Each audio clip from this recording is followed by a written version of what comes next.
Magandang araw po sa inyong lahat. Narito na naman po tayo para sa isa na namang kamanghamanghang kwento na tiyak nakakapitan nyo mula umpisa hanggang dulo.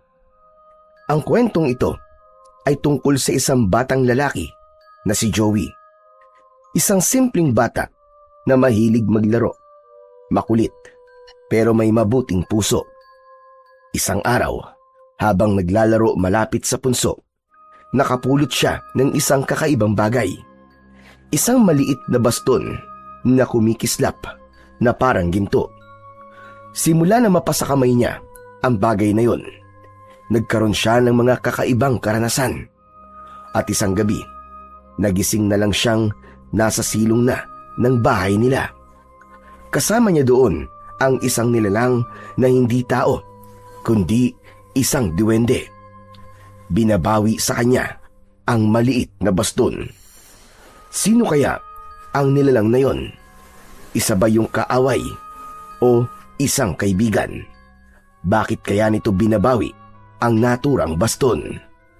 Ano ang magiging ganap ng bagay na yon sa buhay nilang lahat? At makatutulong nga ba ang mahiwagang baston kay Joey sa oras ng kagipitan o sa panahon kung kailan may banta ng aswang sa kanilang baryo? Alamin po natin kung paano haharapin ni Joey ang kakaibang mundong kanyang pinasok at ang lihim na koneksyon ng kanyang lolo sa kaharian ng mga diwende. Ngunit bago po ang lahat, mga idol, huwag po nating kalimutan mag-subscribe at i-hit ang notification bell sa aking YouTube channel na The Voice Addict at Apong Isaac para sa mas marami pang makapigil hiningang kwentong aswang at katatakutan mula sa mundo ng kababalaghan. Umpisahan na po natin ang kwento. Martin! Martin! Lo, may tumatawag po sa'yo. Ano ba sinasabi mo? Wala naman ah. Meron po, Lo, narinig ko po eh. Wala nga.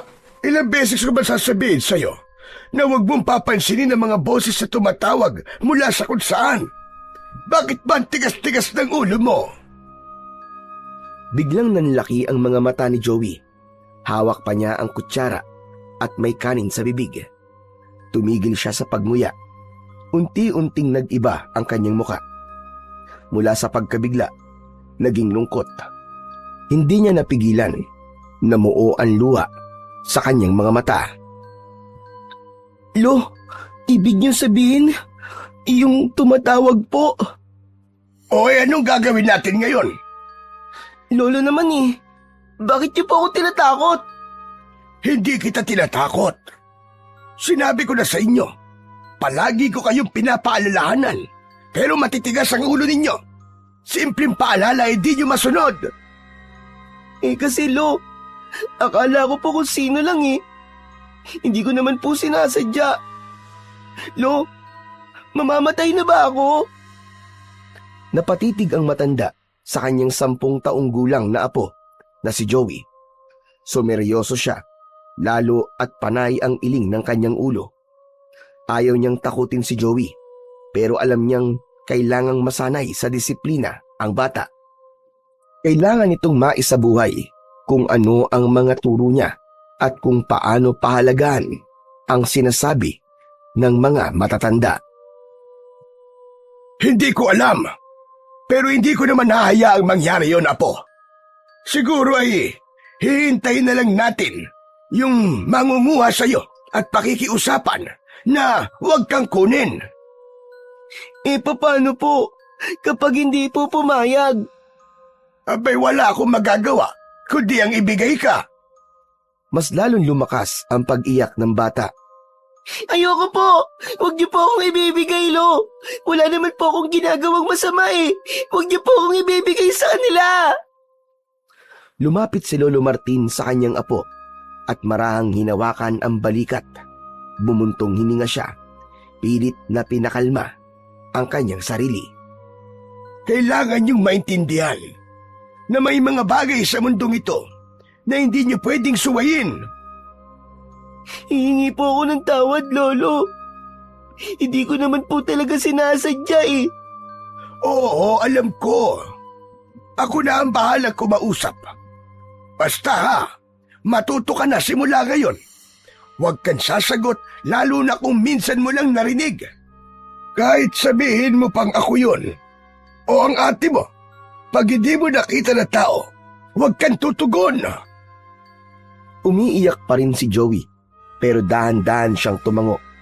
Ramdam niya ang panginginig ng kamay dahil sa takot. Akin na yung kamay mo, iyo. Bakit po, Lolo? Dadasalan ko para hindi ka kunin ng engkanto. Agad na iniabot ni Joey ang kanyang magkabila ang kamay. Kahit nanginginig pa ito, malamig ang palad niya at basa pa ng pawis. Marahang hinawakan ni Lolo Martin ang mga yon at pinagdugtong para magdasal. Tinitigan ng matanda ang kanyang apo. O sige na, pumikit ka muna para makapagdasal na ako. Sa isip ni Lolo Martin, natatawa siya sa itsura ni Joey. Gusto niyang humagalpak ng tawa pero agad niyang pinigilan.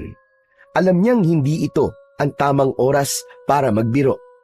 Sa totoo lang, ay hindi naman talaga siya nagdarasal. Pero kailangan niyang magpanggap dahil alam niyang kung hindi niya ito gagawin, hindi susunod sa kanya ang kanyang apo. Dahil sa angking kakulitan nito at pagiging pasaway, kahit paulit-ulit na magpayo siya, ay hindi naman ito pinakikinggan ng batang lalaki. Alam niyang sa ganung ugali ng bata, mas epektibo ang takutin nito para matutong sumunod. O sige na, tapos na ako magdasal. Ligtas ka na ngayon. Pero sa susunod huwag mo nang uulitin yan. Hindi na kita ililigtas kapag nagkataon. O hala sige, maiwan ko na muna kayo at magpapakain muna ako ng aso sa likod ng ating bahay. Sige po, Lo. Maraming salamat po sa inyo, Lo, ha. Tiniligtas niyo po ako.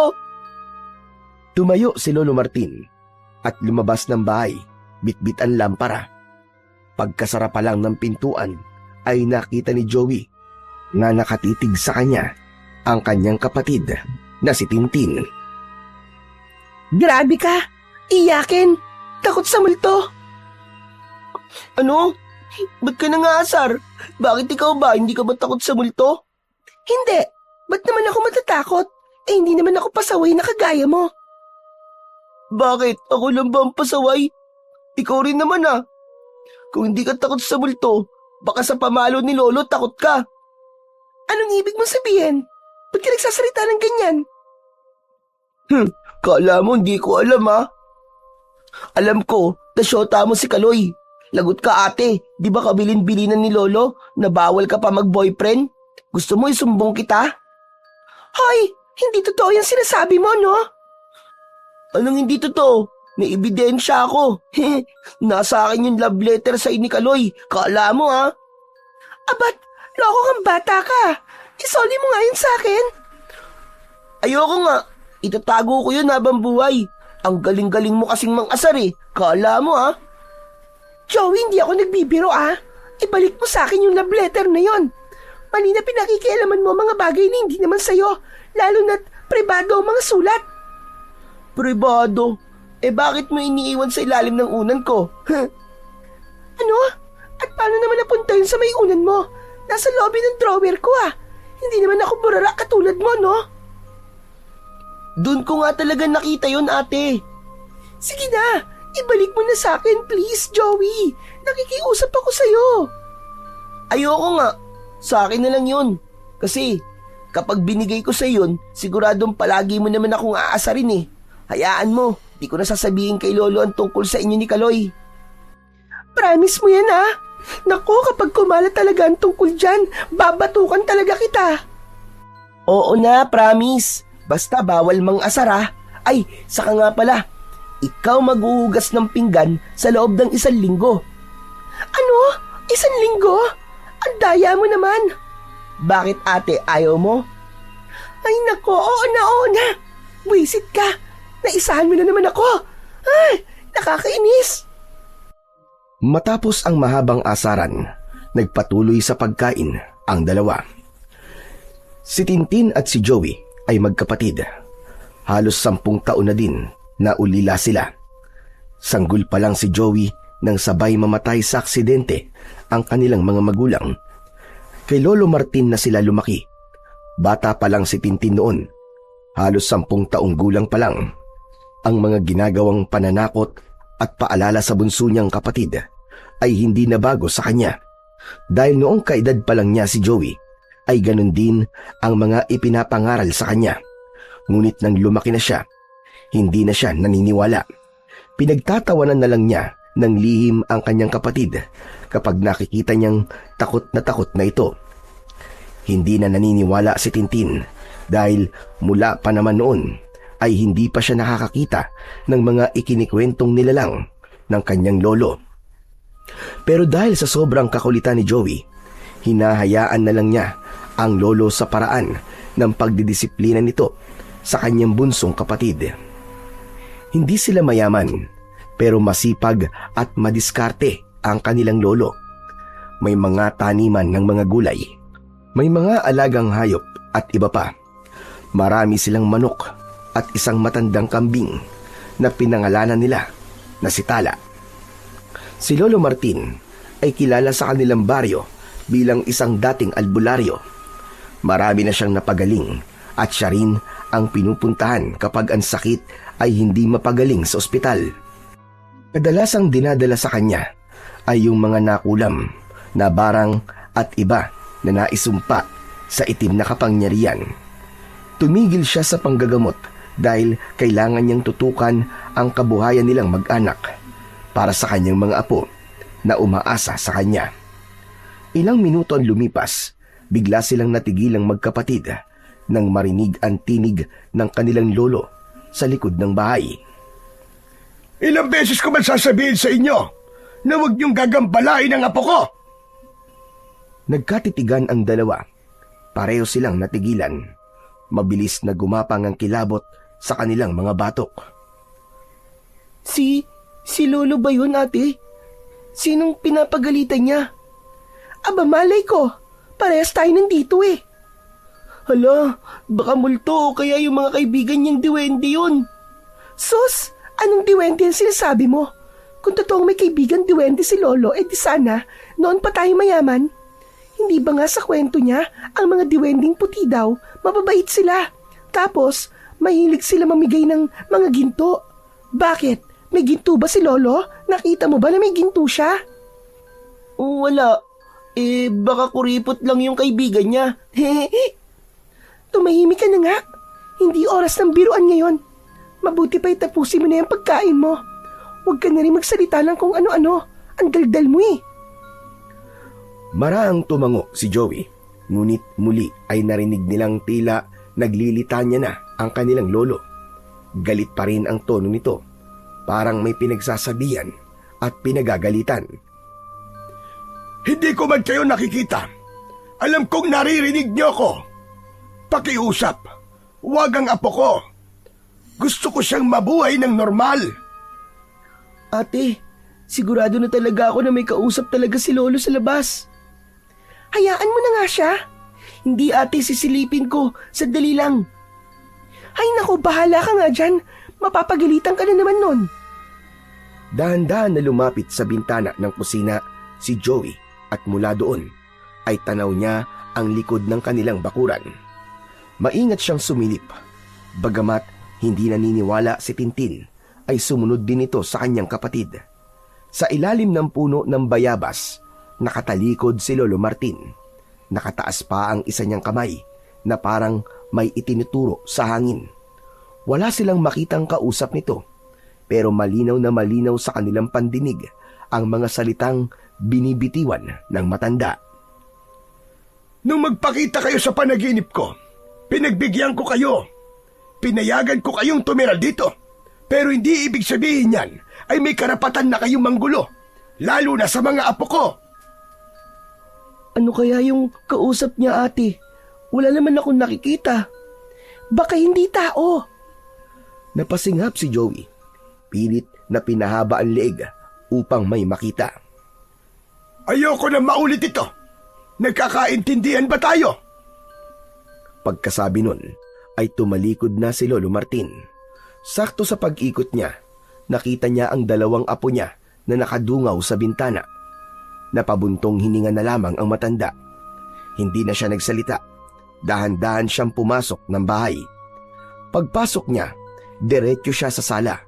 Sinindihan niya ang kanilang lumang telebisyon. Umupo siya at nagpatong ng paa sa maliit na lamesa. Samantala, natapos ng kumain si Joey, tumayo siya, nag-ayos ng pinggan at lumapit sa matanda. Tahimik siyang tumabi at maya-mayang sumusulyap-sulyap. Napansin naman siya ng kanyang lolo. Anong kailangan mo, Joey? Wala po. Gusto ko lang po sanang malaman kung sino po yung kausap niyo po kanina dun po sa may labas. Hindi mo na kailangang alamin yon. Narinig po kasi namin kayo nagsasalita pero wala naman po kayong kausap.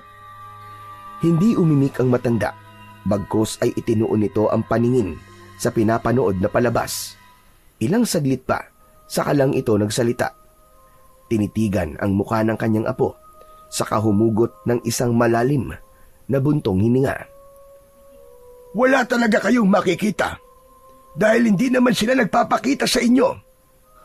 Hala, totoo po yung kinakausap nyo? Hindi. Bakit naman ako kakausap ng multo? Ikaw talagang bata ka, oo. Ay, nako. Ano nga po yun? Bakit parang pinagagalitan niyo po sila? Ikaw ha? Kay bata-bata mo pa, pero chismoso ka na. Masamang nakikinig sa usapan ng mga matatanda. Pasensya na po, Lolo. Hindi na po mauulit. Pero ano nga po yung kausap nyo? Hindi na naman po ako makakatulog kakaisip nito kapag hindi ko nalaman Ang kausap ko ay ang kaibigan kong duwende. Namilog ang mga mata ni Joey sa kanyang narinig sa kanyang lolo. Madalas ngang may kinikwento ang lolo nila tungkol sa mga iba't ibang nilalang na nakikita nito, pero hindi pa nito nasasabi sa kanila na meron itong kaibigang duwende. Ano po? May kaibigan po kayong duwende, Lo? Kaya pala hindi namin nakikita kasi maliit. Mali ka. Hindi nyo sila nakikita kasi hindi sila nagpapakita sa inyo. Ay, ganun po ba? Pero di ba, Lo, maliliit naman talaga sila? Yung para pong napapanood ko sa cartoons, maliliit po tapos may matutulis po na tenga, tapos meron din po silang magic. Hindi sila katulad sa cartoons, Apo. Iba ang kanilang itsura. At alam mo bang, hindi naman talaga sila literal na maliit. Ang totoo niyan, kapag nandito sila sa mundo ng mga tao, ang anyo nila ay parang kasing laki ng 2 taong gulang na bata. Matataba sila, bilugan ang kanilang mga muka. Oo, matulis ang kanilang mga tenga at matitinis ang kanilang mga boses. Matinis? Ibig sabihin, yung narinig ko po kanina, duwende po talaga? Oo, yung narinig mo kanina, anak yun ng kaibigan kong si Lakan. Isang batang diwende na pasaway, kagaya mo. Lolo naman hindi naman po ako pasaway mabait na bata nga po ako Sus, mabait daw. Palagi kang nasasama sa gulo At Lolo, alam mo bang nalaman ko na may kaaway daw yan sa school nila? Totoo ba yon, Joey? Ate naman sumbongero ka talaga. Nalulungkot naman ako sa nalaman kong yan, Joey. Palagi ka nalang nasasangkot sa gulo. Palagi ka nakikipagbasa sa gulo. Bakit? May problema ka ba? Lolo, sila naman po yun nauna Pinagtanggol ko lang naman po yung sarili ko. Ang yayabang po kasi nila. Palagi po nila sinasabi na baliw daw po kayo. Ano? Sinabi nila yon? Totoo po, sinabi po nila. Sabi pa nga po ng ibang kaklase ko, hindi daw po talaga kayo albularyo, kundi isa raw kayo mangkukulam. Kaya yun, sinapak ko kagad yung isa, Lo. Dumugo yung ilong. Ang yabang, wala naman palang binatbat. Ay nako, siya, tama na. Kapag may naririnig kang ganon, huwag mo nang patulan. Hayaan mo lang sila sa kung ano ang gustong sabihin sa akin. O kaya'y magsumbong ka sa guro nyo para sila na ang bahalang umaksyon. Hindi yung ikaw ang makikipagbasagan ng muka. Lo, hindi naman po ako nababasag ang mukha eh. Sila naman po eh. Oh, hayan! Tuwang-tuwa ka pa niyan. Pinagmayabang mo pa. Joey, huwag mo nang uulitin yun na. Masama yun. Hindi ko po may papangako, Lo. Lalo na po kapag ikaw o kaya si ate ang pinag-uusapan nila. Alam ko naman na hindi kayo baliw eh. Di ba totoo naman po lahat ng sinasabi nyo? Totoo man o hindi, Joey. Hindi mo kailangan manakit para lamang patunayan mo yun. Ang mahalaga, alam mong totoo sa sarili mo. Pero Lo, masakit marinig eh. Kasi matampuhin ka minsan. Konting asar umiinit kagad ang ulo mo. Hindi naman sa ganun, ate. Kasi naman, palagi nilang dinadamay si Lolo eh. Hindi naman patas yun. Ngumiti si Lolo Martin. Tumayo siya at tinapik ang ulo ni Joey. O sige na.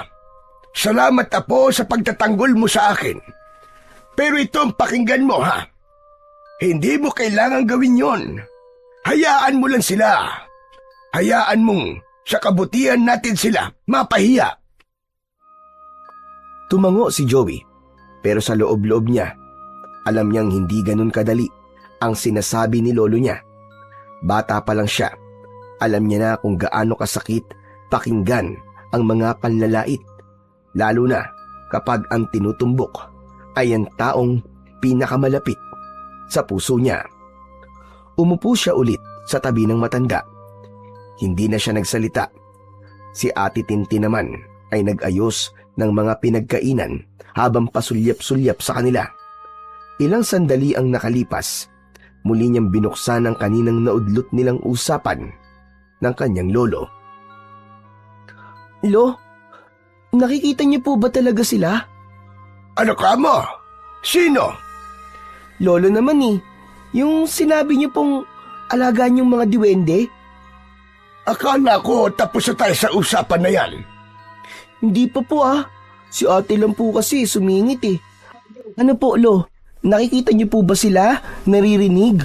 O nararamdaman niyo lang po? Nakikita ko sila. Bata pa ako noon. Alam mo bang, madalas akong makipaglaro sa kanila. Nagkaroon ako ng kaibigan noon. Ang pangalan niya ay Silakan. Isa siyang puting duwende. Mabait siya. At alam mo bang noon ay dinala pa niya ako doon sa kanilang kaharian. Po, may lugar po sila, may kaharian? Saan po ba? Doon po ba sa may punso nila? Hindi. Hindi talaga punso ang tirahan nila. Meron silang sariling kaharian. Isang mahiwagang lugar na hindi mo aakalain na totoo pala at talagang umiiral. Ano pong makikita doon, Lo? Saka, paano po kayo nakapunta doon? Hindi ko rin alam, Apo.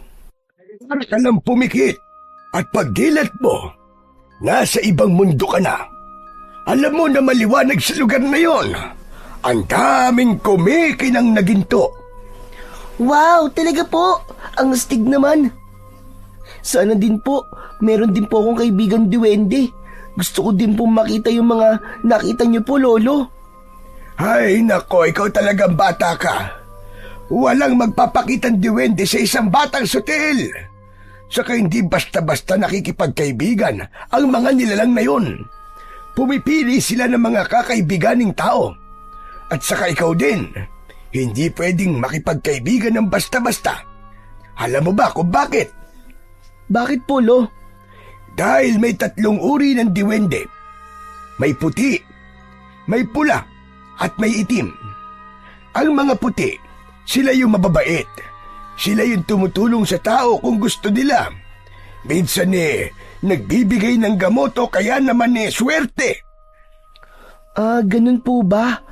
Yung mga pula po, Lolo. Ang mga pulang diwende, medyo mapaglaro. Mahilig silang mang-asar at manloko. Minsan itinatago nila ang mga gamit ng tao. Yung susi mo, lapis, kahit tsinelas.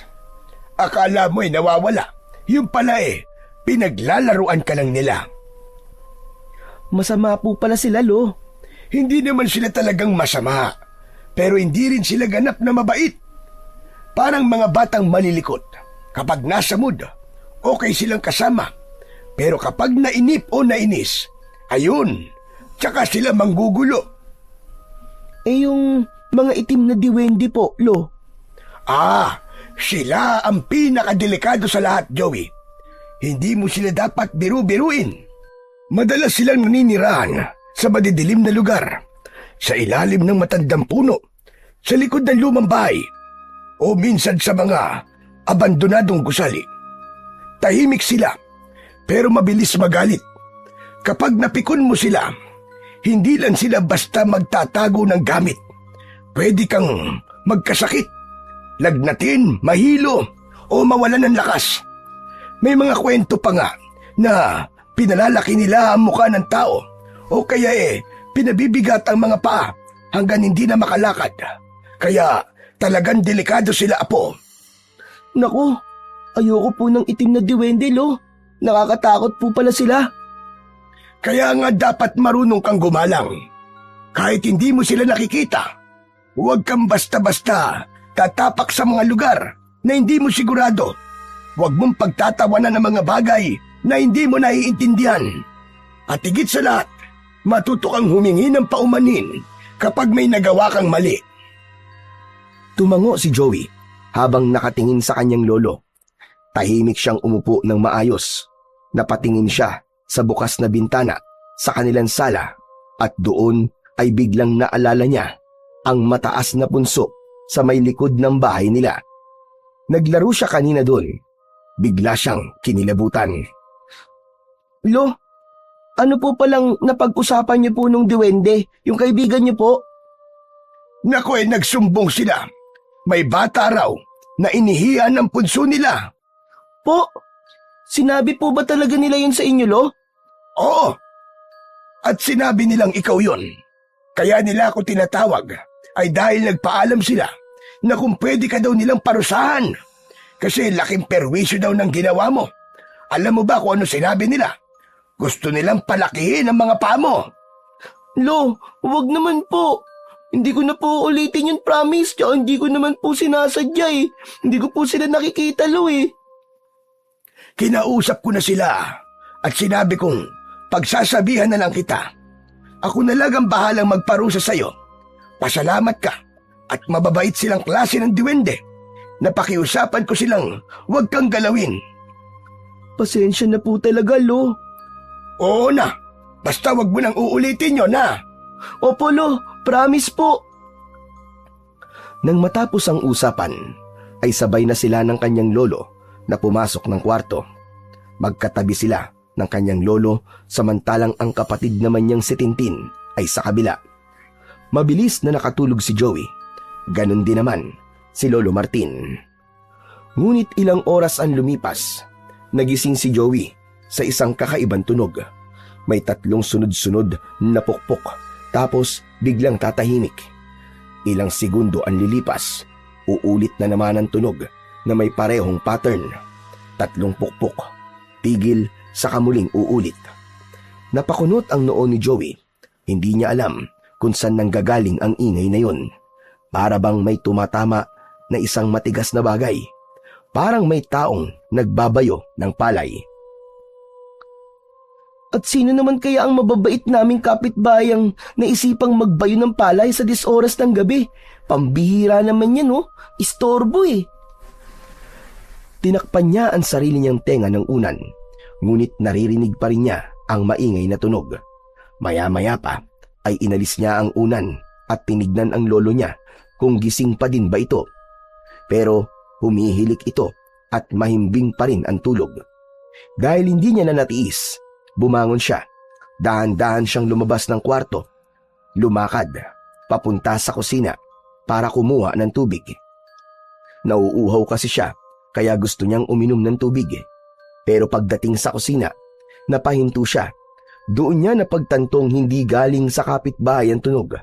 Galing ito sa likod ng bahay. Lumapit siya sa bintana. Maingat niyang itinulak ito pataas upang silipin kung saan nanggagaling ang tunog.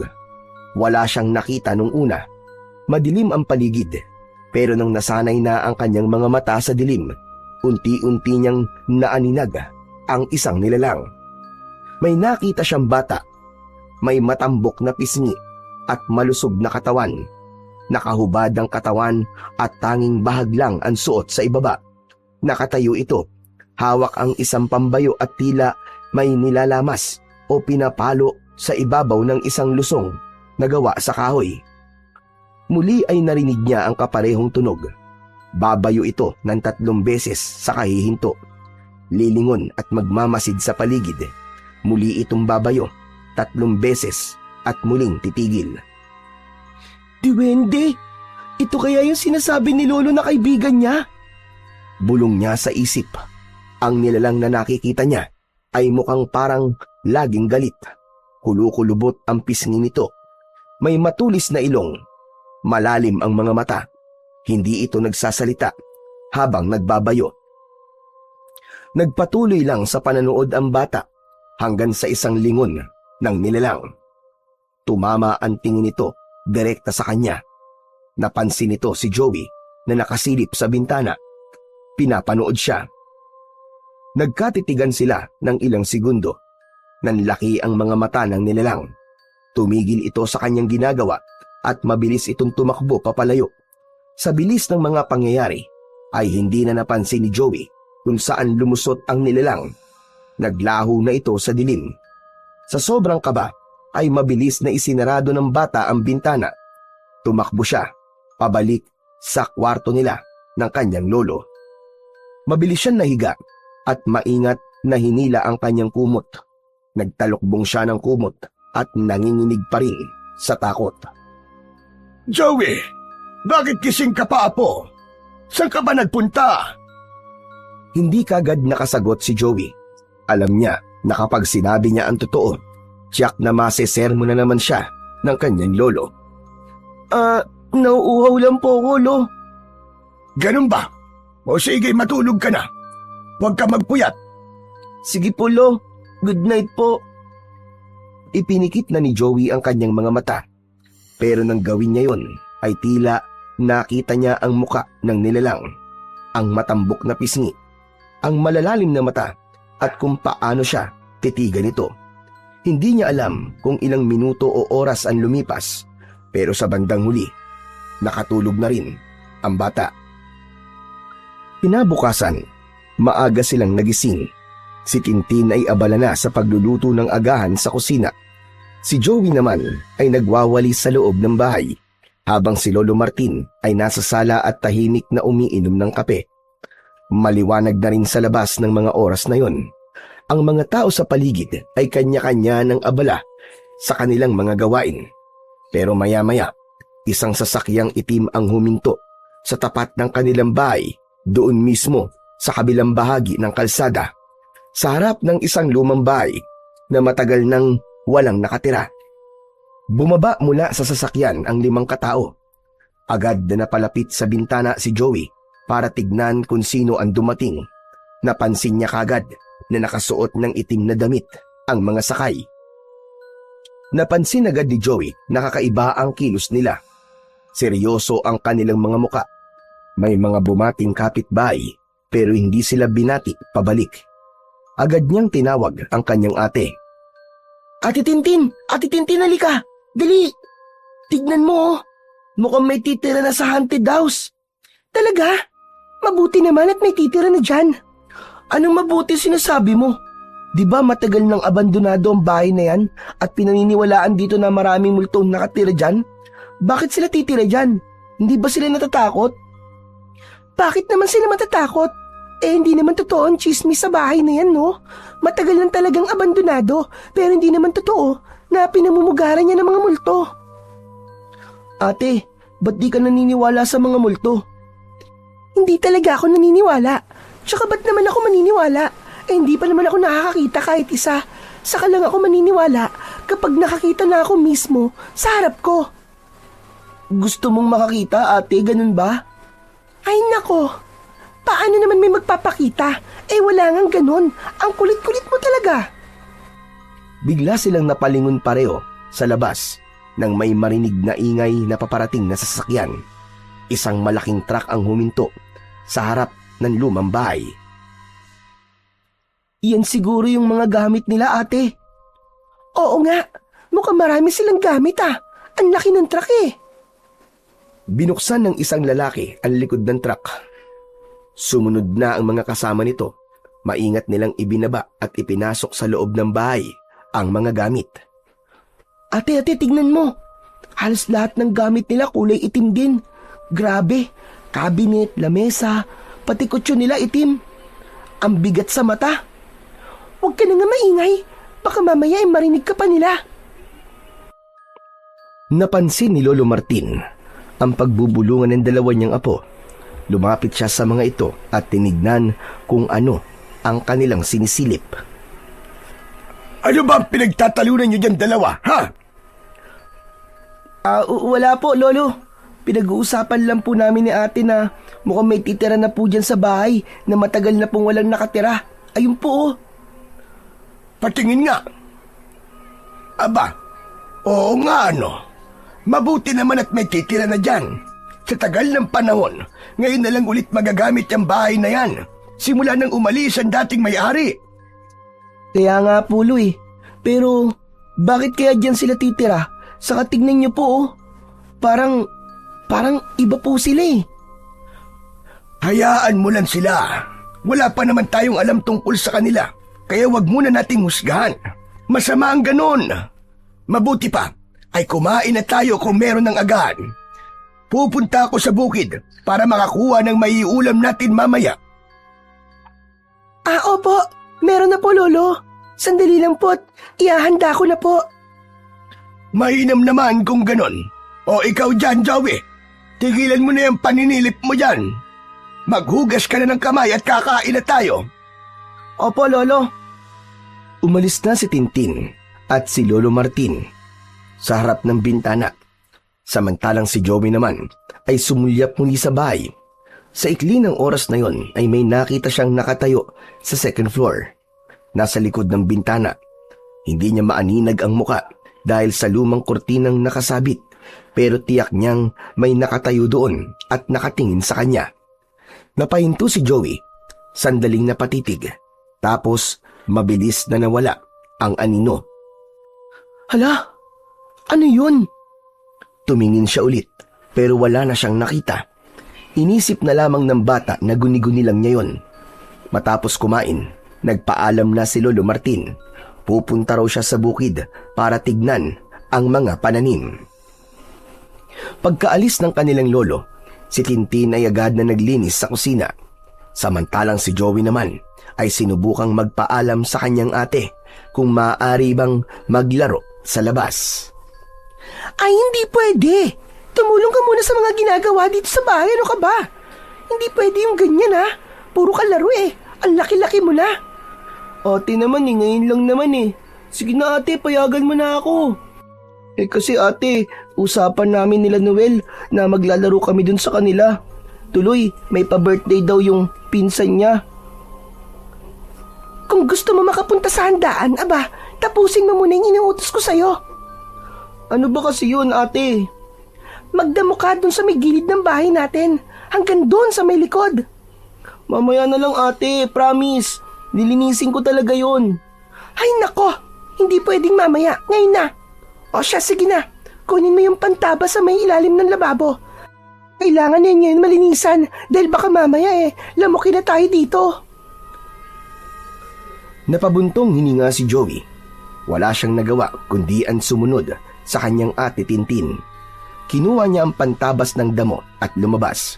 Nakita niyang madamo na nga, lalo sa may gilid, sa malapit sa kanilang bakod.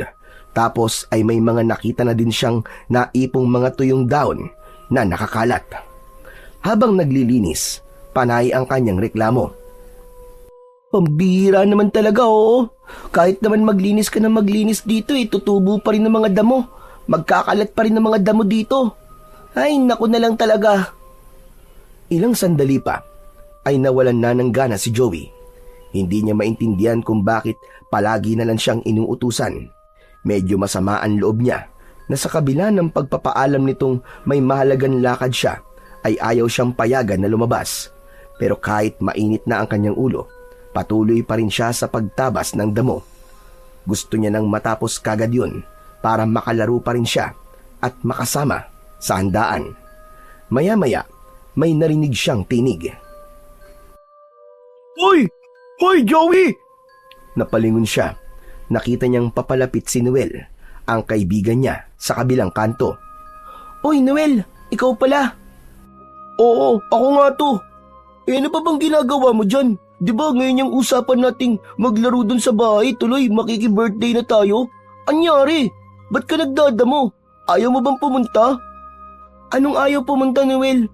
Kanina ko pa nga gustong pumunta kaso pahamak tong si ate. Ayaw akong paalisin dito hanggat hindi raw to natatapos. Ganun ba? Basic lang yan. Wait lang tutulungan kita para matapos mo na kagad. Seryoso ka? Naku, salamat, Noel The best ka talaga. Talaga? Siyempre, di masaya kapag kulang tayo, no? Kaya bilisan na natin, tara! Nagkatawanan ang dalawa habang patuloy sa pagtabas ng damo. Kahit mainit at nakakabagot ang gawain, naging magaan ito dahil sa tulong at bulahan nilang magkaibigan. Muli ay nagkwentuhan silang magkaibigan. Joey, nakita mo na ba yung mga bagong lipat dyan sa tapat nyo? Oo, Noel. Nakita ko na sila. Balita ko, kakaiba daw sila. Oo, totoo yun, Noel. Lahat sila nakasuot ng itim na damit. Pati gamit nilang pinapasok sa loob ng bahay nila, puro itim lahat. O kung di naman itim, lahat ay madidilim ang kulay. Yun nga din ang narinig ko kanina Nakapagtataka na gusto nilang tumira sa haunted house na yun. Matagal nang pinamumugaran ng multo at engkanto ang bahay na yun, di ba? Kaya nga Noel, hindi kaya ano? Binitin mo pa Ano ba yung gusto mong sabihin? Wala. Baka mamaya, pag sinabi ko pagkalat mo Sus, sabihin mo na, kasi baka parehas din tayo ng iniisip. Alam mo ba, narinig ko kanina pinag-uusapan ng mga matatanda, nakakaiba daw ang kilos ng pamilya na yun. Baka raw baka mga mangkukulam daw o kaya mga aswang. Aswang? Hala, nakakatakot naman yun. Hindi ko naman alam kung totoo yung sinasabi nila. Alam mo naman dito sa baryo natin, ang daming marites. Pero tol, totoo man o hindi, dapat mag-ingat tayo. Wala namang problema sa amin yun kung sakaling aswang man sila o mangkukulam. Nakalimutan mo yata, albularyo ang lolo ko, di ba? Ay, oo nga pala, no? Habang abala sila sa pagkikwentuhan at pagtatabas at pagbubunot ng damo, napansin nilang may nakatayo sa gilid ng bakod. Hindi kalayuan sa kanila. Isang bata, siguro ay nasa 5 taong gulang na batang lalaki. Isa ito sa mga kasama ng bagong lipat. Uy, Noel! Noel, tignan mo! Nakikinig yung bata sa may bakod, Napalingon si Noel. Nakita niya rin ito. Nakatayo lang ang bata, tahimik at nakatitig sa kanila. Hindi ito gumagalaw. Hoy bata, anong ginagawa mo dyan? Ayaw sumagot baka bingi. Huwag mo nang kausapin. Bakit di natin kakausapin? Tignan mo naman kung paano niya tayo tignan, Lumapit si Noel sa may bakod. Nakipagtitigan ito sa bata. Hoy! Umalis ka nga dyan! Pero hindi pa rin gumagalaw ang bata. Ilang saglit pa, ngumisi ito. Nakangiti pero matalim ang kanyang mga mata at sapat na yon para kilabutan si Noel. Umatras ito at mabilis na bumalik sa tabi ni Joey. Tol, uwi na ako. Ha? Hindi pa nga tayo tapos Bahala ka na dyan, uwi na ako. Habol ka na lang dun sa may birthday yan. Hihintayin ka namin Nagmamadaling lumakad palayo si Noel. Naiwan si Joey na naguguluhan. Napatingin siya ulit sa bata pero wala na ito sa pwesto. Parang bula itong biglang nawala. Hala, nasaan na yung bata? Bakit biglang nawala? Nasaan na yun? Iginala niya ang paningin pero ni anino ng bata ay hindi na nga niya nakita. Itinuloy na lang niya ang kanyang pagdadamo. Nang matapos sa gilid, tumuloy na siya sa likod. Konti na lang ang natitirang damo doon, kaya nagmamadali siyang tapusin ito para makalapit na rin sa kanyang ate at ipakitang tapos na siya. Habang nagtatabas, napansin niya sa may paanan ng puno ng bayabas ay may nakita siyang isang mataas na punso. May punso. Ito kaya yung bahay ng duwende na nakita ko? Lumapit siya, tinitigan nito ng maigi. Malaki ito, halos kasing taas ng kanyang hita. Maayos ang hugis, parang sadyang binuo. Pero kung bahay ito ng duwende, paano sila nagkakasya dito? Saka saan sila pumapasok? Wala naman akong makitang pintuan o kaya butas. Umikot-ikot siya sa paligid ng punso. Inaasahang baka may makitang maliit na butas, bitak o lagusan, pero wala talaga siyang makita. Naalala niya ang palaging paalala ng kanyang lolo, maging maingat sa punso. Huwag gagalawin, huwag iihian. Biglang napangiti si Joey nang maalala ang sinabing yun ng kanyang lolo. Ibinukas niya ang kanyang zipper at umihi. Sige nga, tignan nga natin kung talagang may magic ka. Habang umiihi siya, may napansin siyang isang bagay sa ibaba ng punso. Parang may kumikislap. Agad niyang isinara ang zipper at yumuko. Doon niya nakita ang isang kakaibang bagay na bahagyang nakabaon sa lupa. Inusisa niya ito. Pinagpag ng konti gamit ang kamay. Inalis niya ang mga batong nakadagan at nakaharang. Isang maliit na bagay yon na matigas, makintab at kulay ginto. Maliit lang ito, halos kasing haba ng isang dangkal at kasing taba ng kanyang hinlalaki. Pinulot niya ito. Para itong hugis maliit na baston. Sa dulo nito na parang hawakan ay may maliit na bilog na tila mata. Hala, ano to? Ang ganda naman. Pinunasan niya ito gamit ang laylayan ng kanyang damit. Maingat niyang tinanggal ang ilang putik na nakadikit dito. Habang pinupunasan niya, lalo itong kuminaw. Napalingon siya sa paligid. Tahimik, walang ibang tao sa bakuran nila. Wala ring nakakita sa kanya. Wala naman sigurong masama kung kukunin ko to. Baka may nakahulog nito dito. Kung may maganap, edi ibabalik ko. Maraan niyang isinuksok ang maliit na bagay na yon sa bulsa ng kanyang short. Kanino kaya to? Napakaburaraan naman ng may-ari nito. Alangan naman kay Lolo. Hindi kay Lolo to. Alam ko lahat ng gamit ni Lolo eh. Hindi sa kanya to. Ay nako, bahala na nga. Napatingin siya sa punso. Joey, hindi ka ba tapos dyan? Ay ate, patapos na po. Konti na lang. O sige na, ayos na yan. Maligo ka na. Payag na ako makipaglaro ka. Halos patalon-talon pan lumapit siya sa kanyang ate na nasa tapat ng pinto ng kusina nila. Aba, biglang saya. O siya, pag nakipag-birthday ka, balutan mo ako kapag may Shanghai ha. Hala si ate, kailan ka pa naging si Sharon? Nakakahiya yun. Kung gusto mo, halika na, sumama ka na lang sa akin. Naku, wag na. Ang dami ko pang gagawin dito eh. Tsaka, baka ako pang mahiya sa'yo doon. Puro bata yun, no? Baka isipin ng mga kalaro mo, may nanay kang bantay. Hindi sige na ate, sumama ka na. Wag na. Sige na, maligo ka na bago ka pumunta doon. Amoy araw ka na eh. Ay, grabe naman si ate. Sige na nga, maliligo na nga ako. Agad na pumasok si Joey sa loob ng kanilang bahay. Mabilis ang kilos at halatang sabik. Habang nasa banyo, panay ang kanta niya. Masaya siya at sa wakas ay makakalabas na rin siya para maglaro at makipag-birthday. Si Tintin naman ay naiiling na lang habang pinupunasan ng mesa. Natatawa siya sa kanyang kapatid at sa simpleng kaligayahan nito.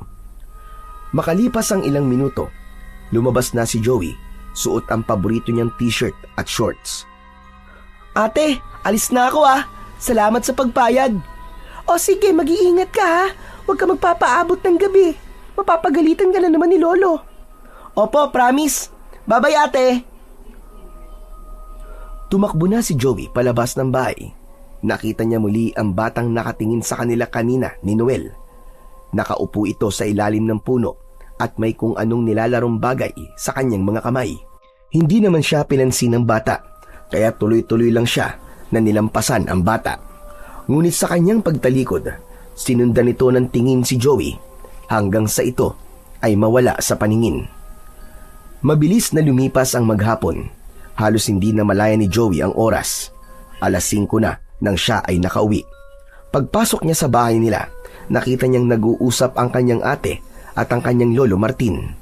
Parehong seryoso ang muka ng mga ito. Napansin din niya ang mga gulay sa ibabaw ng lamesa. May talong, sitaw at pechay. Nakita niyang hindi maganda ang mga dahon, may butas-butas at ang mga bunga ay maliliit at kulubot. Biglang napatingin sa kanya ang kanyang ate Tintin. Joey, mabuti naman at dumating ka na. Opo ate, eto po. May balot pa nga po akong spaghetti at saka lumpia para po sa inyo ni Lolo. Nilapag niya ang dalang pagkain sa lamesa at naupo. Narinig niyang napabuntong hininga ang matanda. Lolo, okay lang po ba kayo? Hindi masyado, apo. Nasira kasi mga tanim natin. Po, nasira po? Paano po nasira? Ewan ko, parang biglang natuyo. Kahit regular naman ang pagpapatubig at pagdidilig, ang daming insektong sumisira sa mga pananim. Hindi lang sa dahon, kundi maging sa mga ugat dinadali nila. Sayang naman po talaga. Ang ganda pa naman ng mga tanim niyo dati. Pag ganyan, baka kapusin tayo sa pagkain at pera ng ilang buwan. Hindi na pambenta ang mga ani natin. Naku po, paano na po yun, Lolo? Huwag na po kayo masyadong mag-isip, Lo. Baka makasama pa po yan sa inyo Kung kukulangin tayo sa panggastos, ayos lang naman po sa amin ni Joey na mag-ulam ng kahit na ano. Opo, Lo. Basta may toyo at mantika, ayos na po yun. Sigurado ba kayo? Kaya nyo mag-ulam ng sardinas sa araw-araw o kaya ng tuyo? O itong mga kulubot na gulay? Hay nako, buhay talaga ng tao. Kahit may inaalala, napangiti pa rin ang matanda. Natutuwa siya dahil marunong umunawa ang kanyang mga apo, lalo na sa mga pagkakataong tulad noon. Ayos lang yan, Lo. Makakaraos din po tayo. Lalo na kapag nakapasok na po ako sa trabahong ina-applyan ko. Makakatulong na po ako sa mga gastusin natin dito sa bahay. Anong trabaho? Di ba't sabi mo, isang semester na lang gagraduate ka na? Opo, Lo. Pero kailangan ko rin tumulong Ayoko rin po na palagi po kayo nag-iisip ng problema. Tintin, apo. Ayokong tumigil ka sa pag-aaral. Mas importante na makatapos ka. Sayang lahat ng pinaghirapan mo kung hindi mo tatapusin. Ako na ang bahala sa mga gastos. Kahit mabaon pa ako sa utang, gagawin ko. Basta't makapagtapos ka lang, Iha. Pero, Lo... Makinig ka sa akin, apo. Edukasyon ang puhunan mo sa buhay. Hindi habang buhay nandito ako. Kapag may diploma ka na, mas malaki ang tsansa mong makahanap ka ng matinong trabaho. Huwag mong sayangin ang pagkakataon, Iha. Opo, Lo, naiintindihan ko po. Tatapusin ko na lang po muna ang pag-aaral ko. Mabuti naman kung ganon. Huwag mong intindihin ang gastos dito sa bahay. Basta't pagtuunan mo ng pansin ang pag-aaral mo, tuparin mo ang mga pangarap mo, apo.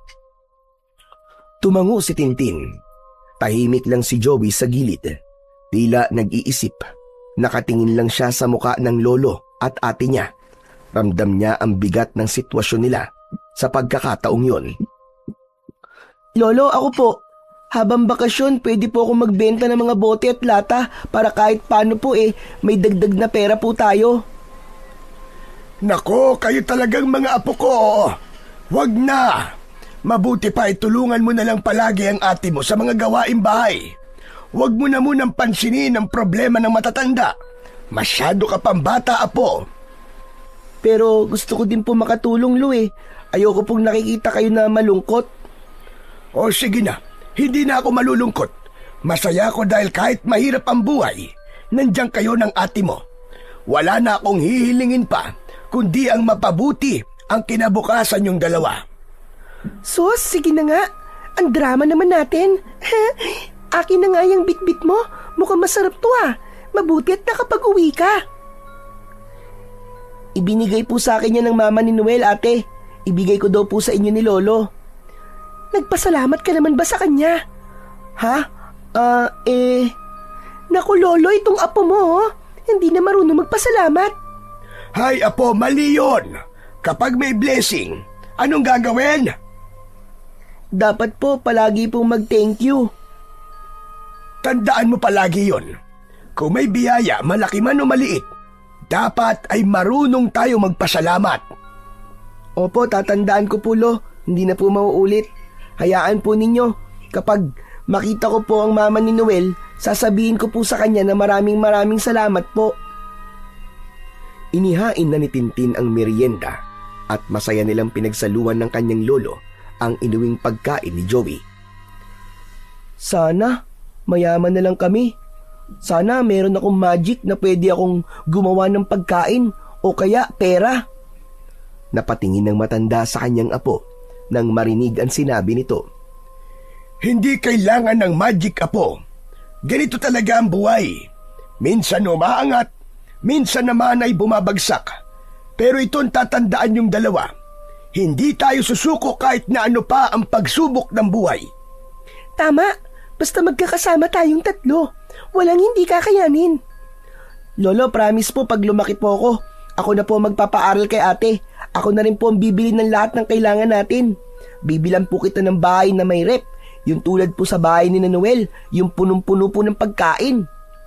Napatingin ang maglolo at ate sa kanya. Hindi nila napigilang ngumiti sa sinabi ng bata. Nagkatawanan silang tatlo. Saglit man ang sandaling yon, napawi ang bigat ng mga problema. Kinagabihan, nang nakahiga na si Joey sa silid nila ng matanda, bigla niyang naalala ang maliit na baston na kanyang napulot. Naku, saan ko nga ba yun nilagay? Tumayo si Joey at sinimulang magkalkal sa mga maruruming damit niya. Hinanap niya ang short na suot niya kanina. Ano bang hinahanap mo dyan, apo? Hindi agad siya umimik. Hindi rin alam ang isasagot kung sasabihin ba niyang may napulot siyang isang makinang na bagay. Naglalaro sa isip niya na pwede itong ipakita sa kanyang lolo at baka sakaling pwedeng ipagpalit ng pera para may pambili sila ng masarap na pagkain at pang-tuition ng kanyang ate. Hoy, Joey! Ba't di mo ako sinasagot? Ano ba kasi ang hinahanap mo? May napulot po kasi ako kanina, Lo Hinahanap ko po. Ganun ba? Ba't mo naman pinulot? Hindi ba't sinabi ko sa'yo na huwag kang basta-basta nangunguha o maski pumulot ng mga bagay na hindi sa'yo? Kahit mukhang walang may-ari, kung hindi sa inyo huwag niyong pakikialaman. Isusoli ko na lang po, Lo. Ano ba kasi yon? Ano po? Laruan po, Lo. O sige, pagkatapos mong hanapin matulog ka na rin ha. Inaantok na ako. Mauna na ako matulog. Sige po. Good night po, Lo. Pagkatapos pumikit ang mga mata ng kanyang lolo, ay sakto namang nakita niya na ang makinang na bagay. Pinagmasdan niya itong mabuti at nang matapos, muli niyang ibinulsa ang baston. Hindi niya kayang sabihin ang totoo sa kanyang lolo. Matulog ka na, Joey! Ano ba? Matulog na! Bawal magpuyat! Opo, matutulog na po. Nahiga at pumikit na siya, ngunit makalipas ang ilang minuto, Hindi pa rin siya dalawin ng antok, samantalang ang kanyang lolo ay malakas na ang hilik. Ilang beses niyang sinubukang tumagilid, tumihaya, pero wala pa rin. Ilang sandali pa ay bigla siyang nakarinig ng munting kaluskos mula sa kanilang kusina. Para bang may tao. Dahan-dahan siyang muling bumangon. Lumapit siya sa may pintuan na nahaharangan ng kurtina. Madilim ang kusina, pero may naaaninag siyang konting galaw. Hindi malinaw, pero sigurado siyang may gumagalaw. Hanggang sa may narinig siyang matinis na tinig. Naku, saan kaya niya punta yun? Malalagot ako sa tatay ko kapag di ko nahanap yun. Inakala niyang magnanakaw ito, kaya agad niyang sinubukang gisingin ang kanyang lolo. Lo, gising! Lo, may tao po sa kusina! Hindi pa rin nagising ang kanyang lolo, kaya sinubukan niyang yugyugin ito sa balikat. Nagmulat ng mga mata ang matanda. Agad naman niyang sinenyasan na huwag maingay at itinuro ang labas. Pabulong silang nag-usap. Ano bang meron, ha, Joey? Lo, may tao po sa kusina. Kanina pa po yun, paikot-ikot siya.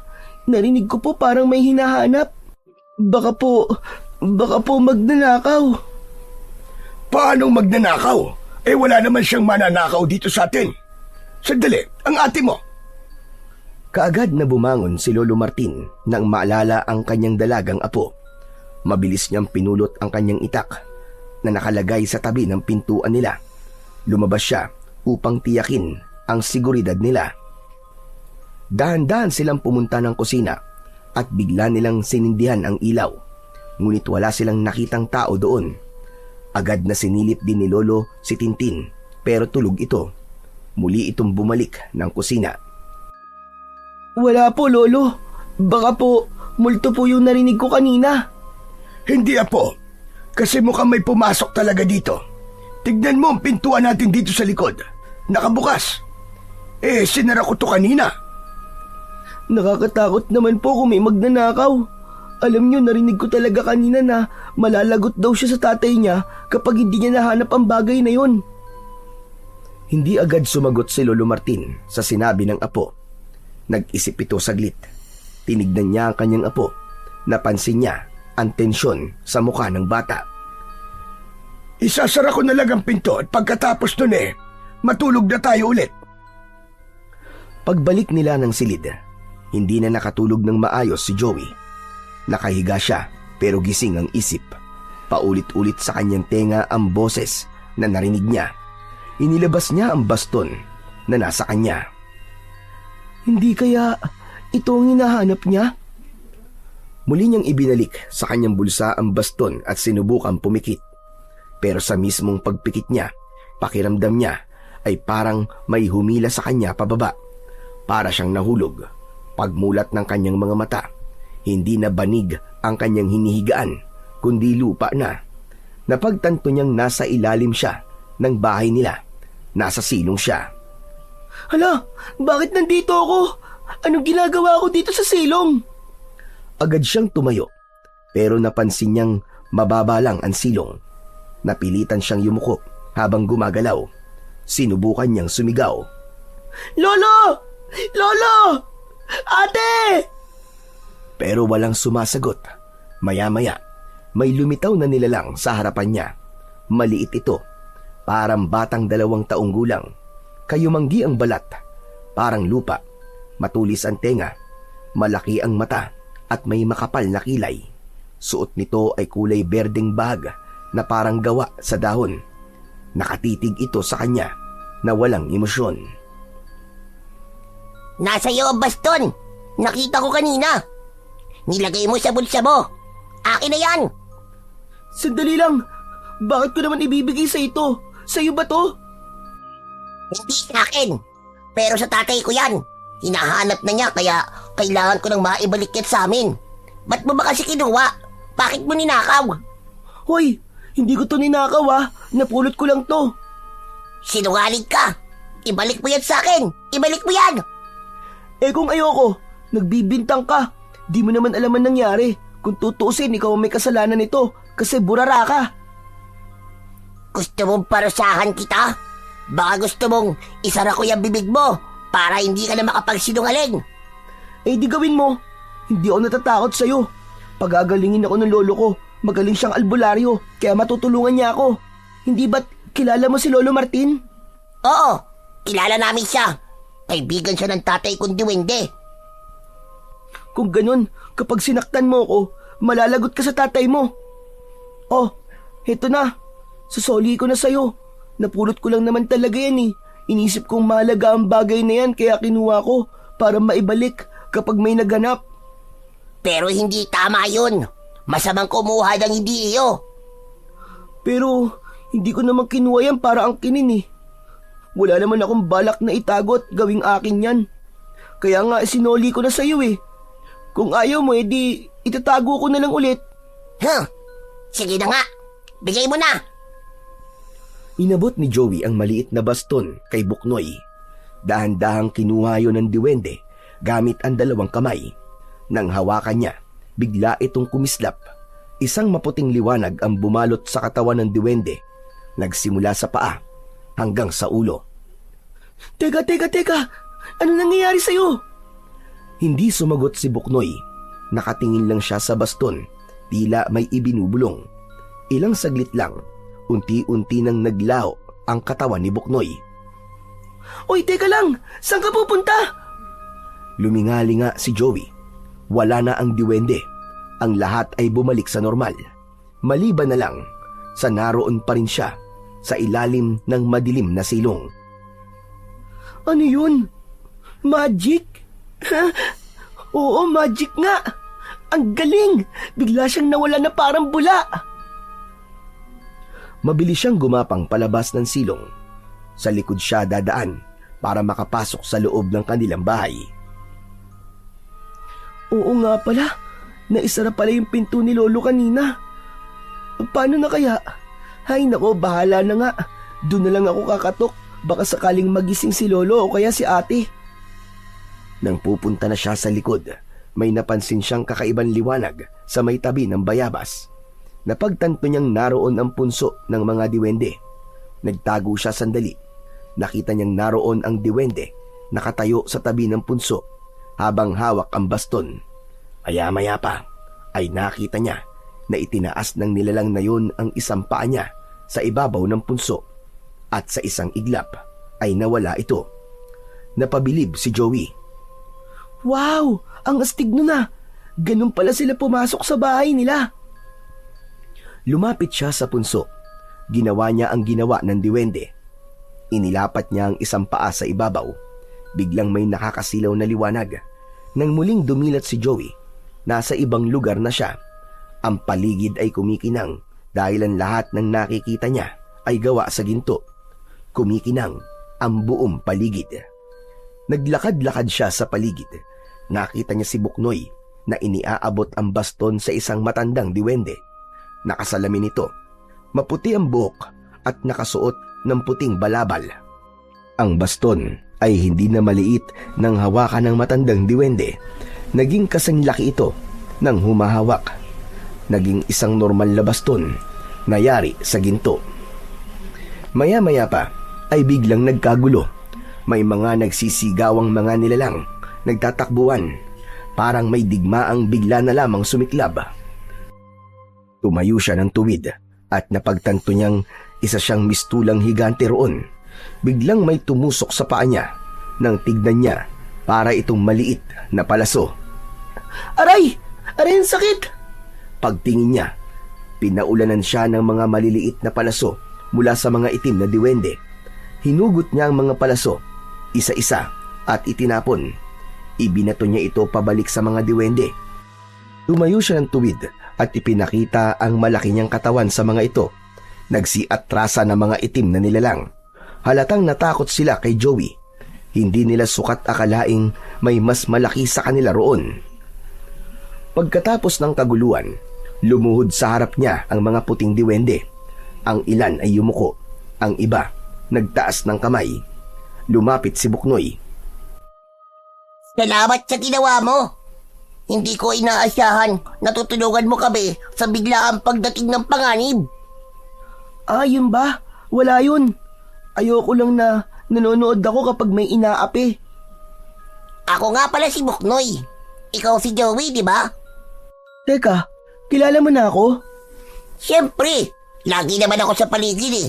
Naririnig ko kayo kapag nag-uusap at nakikita halos araw-araw. Talaga? Wow, ang galing naman. Sandali, ba't ka nga pala nandito? Paano ka nakapasok dito sa kaharian namin? Nakita kasi kita kanina. Ginaya ko lang yung ginawa mo. Ginaya mo lang? Abat, ang tapang mo rin ah.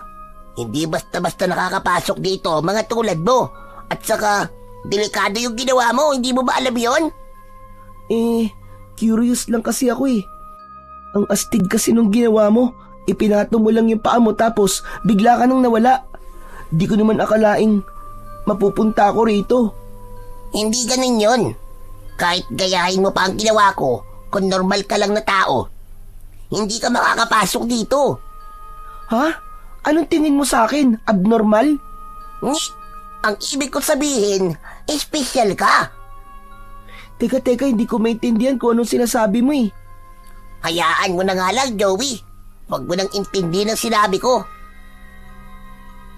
Nilingon ni Buknoy ang kanyang ama. Tahimik lang itong nakatingin kay Joey. Lumapit ito sa kanyang ama. Nag-usap sila ng mahina. Hindi marinig ni Joey ang usapan ng mag-ama. Maya-maya ay nakita niyang tumango ang matandang diwende. Hindi nagtagal, ang matandang diwende ay kinausap ang kanyang mga kasama at pagkatapos ay lumakad na sila palayo. Nilingon pa ito ni Joey at ngumiti bago umalis. Naiwan silang dalawa ni Buknoy. Naglakad ito pabalik. Ba't mo sila pinaalis? Ihahatid na kasi kita sa inyo. Hindi ka pwedeng magtagal dito. Baka mamaya mag-alala ang lolo mo eh. Ha? Saglit pa naman akong umalis, di ba? Kahit na, siya nga pala. Salamat sa pagliligtas talaga sa amin ha. Alam mo, mabuti na lang at isinuli mo ang baston ng tatay ko. Yun lang ang konting panahon na wala dito sa kaharian namin ng baston ay sinubukan na kaming salakayin ng mga itim na diwende. Talaga? Ganong kahalaga ang bagay na yun dito? Kapag hawak yun ni tatay, wala makakapasok dito sa kaharian namin. Para yun sa proteksyon naming lahat. Hindi lang yun basta baston. Yun ang tagapagpanatili ng balanse dito sa mundo namin. Kapag nawala yun, unti-unting humihina ang depensa ng kaharian namin. Ganun ba yun? Kaya kayo siguro sinugod kanina. Ang dami niyong kalaban eh. Oo, tama ka. Akala namang itim na diwende, wala na kaming panlaban. Kaya sinamantala nila. Mabuti na lang at naibigay ko kagad kay tatay ang baston. At ikaw, mabuti na lang at dumating ka at naitaboy mo kagad sila. Kung hindi, baka tuluyan nilang napasok at masakop na ang aming kaharian. Ang galing naman. Gusto ko rin magkaroon ng ganong klaseng baston. Yung bang magagamit kong panlaban saka pantaboy sa mga masasamang tao o kaya ng mga aswang? Ano sabi mo? Aswang? Bakit? May aswang ba sa baryo nyo? Hindi ko alam, Buknoy eh. Pero meron kasi kaming pinagsususpetsahan na bagong salta sa baryo namin. Natatakot nga ang mga kalaro ko eh. Sabi nila baka aswang daw. Kung ganon, ay kailangan mo nga talaga ng proteksyon. Sandali lang ha. Dito ka lang. Hintayin mo ako. Tumakbo si Buknoy palayo. Nagtaka si Joey. Pero sinunod niya ang sinabi ng kanyang bagong kaibigan. Pinagmasdan niya ng maigi ang paligid habang naghihintay. Hindi pa rin siya makapaniwala sa mga nangyayari. Na naroon siya sa isang mahiwagang lugar at ang kausap niya ang isang totoong diwende. Maya-maya pa bumalik si Buknoy. May hawak na itong bagay na nakabalot sa telang kulay abuhin. Oh, heto. Ano to, Buknoy? Baston yan. Para sa'yo. Ha? Bakit ibinibigay mo ulit sa akin tong baston? Paano kung magkaroon ulit ng digmaan dito? Hindi naman yan yun. Iba to. Ang bagay na ito ay replika lang ng totoong baston ng tatay ko. Pero may kapangyarihan din to. Hindi ito kasi lakas ng totoong baston.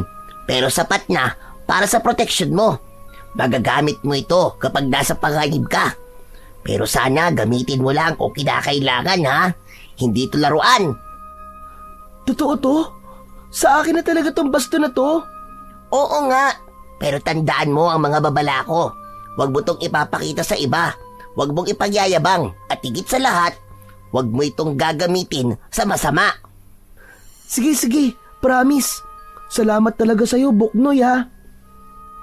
Dahan-dahang binuksan ni Joey ang tela. Tumambad sa kanya ang maliit na baston na gawa sa makintab na metal na nababalutan ng ginto. Magaan ito, pero ramdam ni Joey na may kakaibang lakas sa loob nito. Huwag mo nang subukan dito. Hintayin mong makabalik ka sa mundo mo. Pero kapag may naramdaman kang panganib, hawakan mo lang yan at banggitin ang salitang tanggol. Saka mo ituktok ng 3 beses sa anumang bagay na gawa sa kahoy. Tanggol? Ayos ah. Parang pangalan ng isang action hero ah. Hindi ko alam yon, pero tulad na sinabi ko kanina, gamitin mo lang kapag kailangan ha. At bantayan mong mabuti. May mga nilalang na gustong maagaw ang mga gamit na may kapangyarihan. Naku, iingatan ko talaga to, Buknoy. Promise. Mabuti. Tapos isa pa. Bumalik ka na sa inyo ha. Baka hanapin ka na ng lolo mo eh. Tsaka wag mong sasabihin na dito ka galing. Nagagalit na naman sa amin yun eh. Hehe. Naku, pagpasensyaan nyo na lang si Lolo. Ganun lang talaga yun. Pero mabait yun. Oo, alam ko naman yun. Pero kasi, mas istrikto pa siya sa tatay ko eh. Nakakatakot kapag nagagalit. Ha? Ganun ba? O sige na, tara na. Ihahatid na kita para makauwi ka na. Sige, Buknoy. Salamat ulit ha. Hindi ko kakalimutan to. Ingat ka, Joey. At huwag mong kakalimutan ng mga sinabi ko. Tumango si Joey. Nasa gilid na sila ng palasyo kung saan may bilog na bato sa saig. Ito raw ang daanan pabalik sa mundo ng mga tao. Ngumiti si Buknoy at lumapit sa kanya.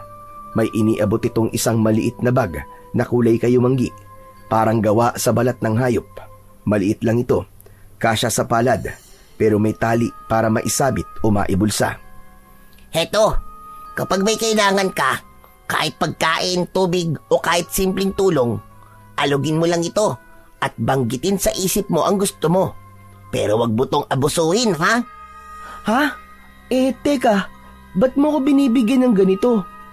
Regalo namin yan sa'yo dahil sa pagtulong mo sa amin laban sa mga itim na duwende. Regalo? Kung ganun, salamat. Wow! Pangako, iingatan ko talaga ang bagay na to, Buknoy. Salamat ha! Ibinulusan ni Joey ang mga bagay na ibinigay sa kanya ng bagong kaibigan. O ano, Joey? Handa ka na ba para umuwi? Sige, Buknoy. Handa na ako. Tumango si Buknoy. Ipinatong nito ang kamay sa balikat ni Joey. Muli, isang nakakasilaw na liwanag ang muling lumitaw. Napapikit ang bata.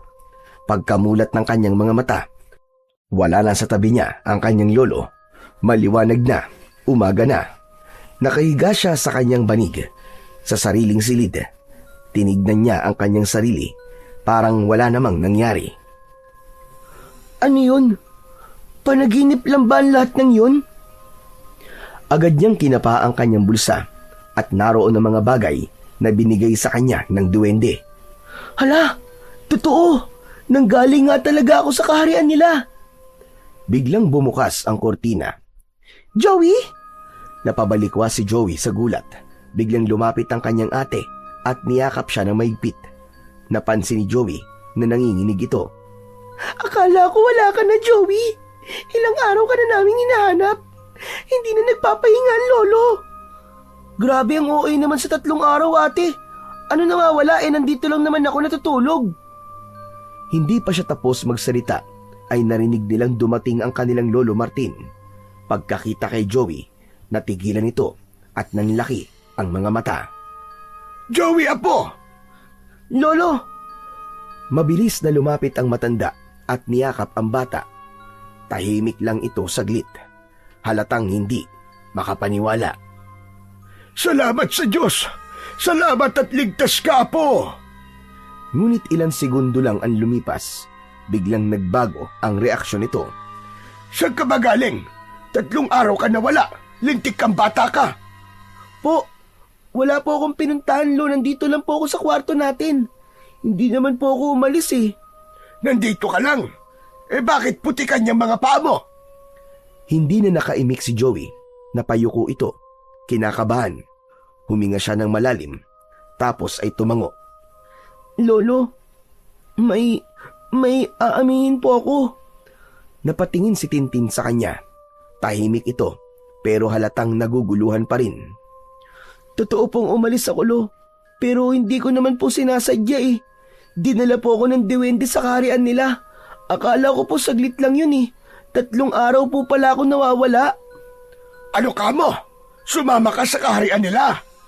Opo, alam ko po mahirap paniwalaan. Pero totoo po yun, Lo. Napailing si Lolo Martin. Tumahimik ito sandali. Apo, sana sinabi mo kagad ang totoo. Hindi ko naman sana ikagagalit yan. Kaibigan ko mga diwending yon noon pa.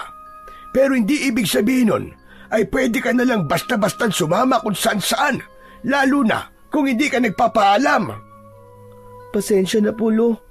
Hindi ko po talaga alam na ganun po mangyayari. O sige na, huwag mo nang uulitin na. Huwag ka na magsisinungaling dahil masama yan. Kaya nga naman, Joey. Mahal ka namin at nag-alala kami ng gusto sa'yo. Tama. Lalo na ngayon at kalat na sa ibang barangay ang balita tungkol sa mga umaatake raw na aswang. Ilang kabataan na nabiktima. May mga natatagpo ang bangkay, nawakwak ang tiyan, at nawawala ang mga lamang loob. Hala, totoo po ba yun, Lolo? Oo, Apo. Hindi lang isa ang biktima. 3 na natagpuan sa iba't ibang lugar. Kaya ganun na lamang ang pag-aalala ko. Nang bigla ka nawala, akala ko naging biktima ka na rin ng aswang. Pasensya na po, Lo. Hindi ko po sinasadya na mag-alala kayo. Hindi na po talaga mauulit. O sige, patatawarin kita ngayon. Pero makinig kayong mabuti sa sasabihin ko. Kailangan na nating magdoble ingat. Totoo man o hindi ang mga bali-balita tungkol sa aswang, mas mabuting handa tayo. Huwag na huwag kayong lalabas ng bahay nang hindi nagpapaalam, lalo na kapag gabi. Opo, Lolo. Di na po ako gagala. Pagkatapos ng usapan nilang 3, tahimik na naupo si Joey sa sala, habang abala naman ang ate niya sa paghahanda ng kanilang almusal. Si Lolo Martin naman ay naupo sa balkon at naupo sa silyang gawa sa kahoy. Nakatulala ito at nakatingin na nasa tapat ng bahay. Tila nag-iisip ng malalim. Dumukot siya sa bulsa. Kinapa niya ang maliit na bag na ibinigay sa kanya ng kaibigang diwending si Buknoy. Pinisil niya ito ng marahan. Napatingin siya kay Lolo Martin. Gusto niya sanang sabihin pa ang ibang nangyari sa kaharian ng mga diwende, pero pinili na lamang niya na manahimik. Nagdesisyon siyang itago muna ang natanggap niyang regalo. Pagsapit ng gabi, tahimik ang paligid tulad ng dati, hanggang sa may narinig silang malakas na sigaw mula sa labas at humihingi ito ng tulong. Napabalikwas si Lolo Martin. Tumayo ito kagad at pinulot ang kanyang itak. Mga pasaway! Sinabi ko na nung una pa na wag nilang idadamay ang baryo sa kademonyoan nila! Napatitig si Joey sa kanyang lolo. Narinig niya ang mga mura nito habang palabas ng bahay. Lolo, saan po kayo pupunta? Makikipagtuos ako sa mga aswang na yon. Kailangan tapusin ang kalokohan nila, Joey. Huwag kang lalabas. Dito lang kayo ng ate mo. Maliwanag ba? Paglabas ng matanda, mabilis siyang sinundan ni Joey nang di niya namamalayan. Si Tintin ay masarap na ang tulog sa kabilang silid. Tahimik siyang naglakad. Sinundan ng matanda hanggang sa makarating sila sa isang madilim na bahagi ng baryo kung saan may isang malaking puno sa gilid ng kalsada. Ganun na lamang ang panlalaki ng mga mata ni Joey nang makita niya ang bangkay ng isang bata na nilalantakan ng isang batang aswang. Hayop kayo! Bakit nyo ginawa to? Sinabi ko na sa inyo, wag nyong idadamay ang baryo. Pinakiusapan ko na kayo, pero binaliwala nyo. Magbabayad kayo! Mga demonyo kayo! Biglang gumalaw ang mga daon sa itaas ng puno. Tumalon mula sa itaas ang 4 na nilalang. Isa-isang bumagsak sa lupa at pinalibutan nila ang matanda. Nakatago sa likod ng isang puno si Joey. Nanginginig siya, natatakot sa kanyang mga nakikita. Ang mga nilalang ay mapuputla. Mahahaba ang mga kuko, may matutulis na ngipin, at may mga matang purong itim ang kulay. Ay, sino ka para takutin kami? Isa ka lang albularyo na napaglipasan na ng panahon. Wala kang laban sa amin, tanda! Huwag niyo akong ismulin! Kahit matanda na ako, kayang-kaya ko kayo! Ipagtatanggol ko ang baryo ko! Mga hayop kayo! Mananagot kayo!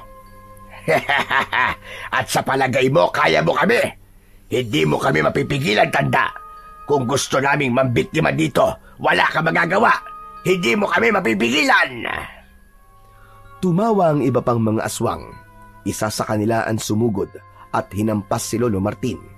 Nakailag naman ang matanda, pero nahagip ang braso niya ng matulis na kuko at dumugo ito. Tignan natin kung hanggang saan ang kaya mong itagal, tanda! Sumugod ang isa pang aswang. Nakailag ulit si Lolo Martin at gumanti ng taga. Tinamaan ang isa sa balikat. Napasigaw ang aswang, pero agad din naman itong gumaling nang dilaan ng isang aswang ang sugat. Habang pinagtutulungan ng mga aswang ang kanyang lolo, hindi na nakatiis si Joey. Napaiyak siya sa sobrang takot at galit. Naalala niya bigla ang baston na ibinigay sa kanya ng kaibigan niyang diwende at inilabas niya ito sa kanyang bulsa. Tanggol! Itinuktok niya ito ng 3 beses sa katawan ng puno. Biglang lumiwanag ang baston. Lumaki ito ng halos kasing taas niya. Kumikinang ang kulay ginto nitong katawan. Hindi na siya nag-isip pa. Tumakbo siya at sinugod ang isa sa mga aswang. Ah! Bitiwan niyo ang lolo ko! Malakas ang palo niya gamit ang baston. Tumama ito sa likod ng mga aswang. Biglang sumigaw ito sa sakit. Parang pinapaso ang balat. Tumalsik ito at napasadsad pa sa lupa. Napahawak ito sa likod at napapikit sa sobrang sakit. Hindi na ito agad nakatayo. Napalingon ng lahat sa kanya. Ngunit imbis na matakot, bigla silang nagtawanan. Aba, may dumating na hapunan para sa atin. Bata pa, malambot pa ang laban. Joey, anong ginagawa mo rito, apo? Umalis ka! Umuwi ka na, dalian mo! Hindi po, Lo! Hindi ko po kayo iiwan dito! Humigpit ang kapit ni Joey sa baston. Nanginginig ang kanyang tuhod pero hindi siya umatras. Napatingin siya sa aswang na tinamaan niya. Nakita niyang hindi agad gumagaling ang sugat nito. Kahit kanina'y mabilis naghilom ang sugat nito sa mga itak ni Lolo Martin. Hindi siya gumagaling. Ibig sabihin, epektibo to. Muli siyang humakbang papalapit sa isa pang aswang. Pinalo niya ito sa braso. Agad itong napaatras. Aray! Anong klaseng baston yan? Nagsimula ng mag-alinlangan ng iba pang aswang. Lumayo ang dalawa.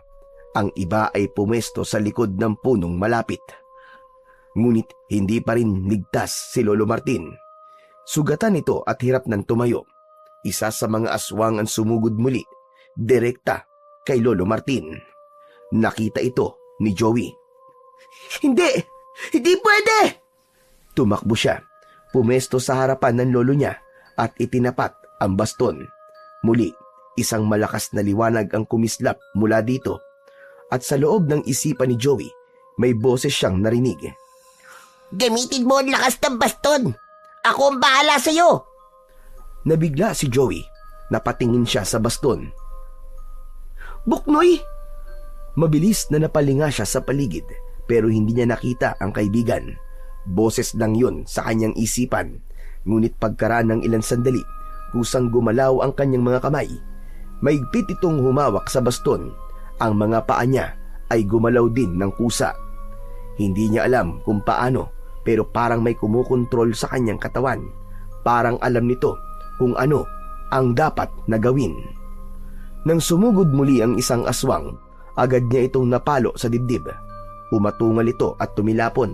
Sunod-sunod ang naging galaw ni Joey. Para siyang sinaniban ng lakas. Mabilis din ang kanyang galaw. Bawat tama ng baston, parang kidlat itong tumatama sa katawan ng mga aswang. Ang isang aswang ay nagbago ng anyo at naging isang malaking paniki. Lumipad ito pero hinabol ni Joey at binato ng kanyang baston. Natamaan ang pakpak nito. Napunit yun. Bumagsak ito sa lupa at mabilis na gumapang palayo.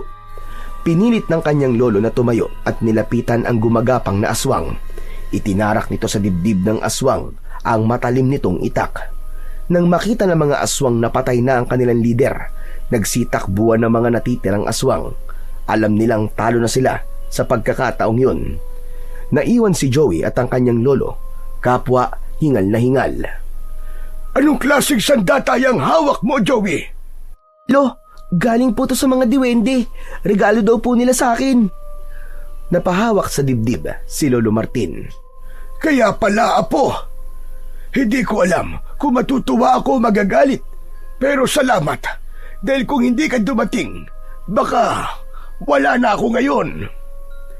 Hindi na niya natapos ang sasabihin. Napatingin sila pareho sa bangkay ng bata. Lo, kawawa naman po yung bata. Ilang minuto ang lumipas, may narinig silang paparating. May mga taong tumatakbo, may dalang mga sulo, pamalo at iba pang armas. Pagkakita sa dalawang bangkay, napahinto ang grupo. Agad nilang tinanong sa dalawa kung ano ang nangyari. Agad na ipinaliwanag ni Lolo Martin ang lahat. Ang mga tao nangilabot sa anyo ng aswang. Halos hindi sila makapaniwala. Galit na galit sila sa kanilang nalaman na totoong aswang ang mga bagong salta sa kanilang lugar at posibleng ang mga ito ang may kagagawan ng kaguluhan sa ibang lugar. Maya-maya pa ay dumating na ang mga magulang ni Noel. Ang kaibigang bata ni Joey. Hinahanap nila ang kanilang anak. Sabing lumabas lang ito saglit para umihi kanina pero hindi na nakabalik. Nag-aalala ang mga ito na baka isa na rin siya sa nabiktima ng mga halimaw. Nagdesisyon sila na sumugod sa bahay ng aswang, samantalang ang iba ay nagpaiwan upang ayusin naman ang mga bangkay.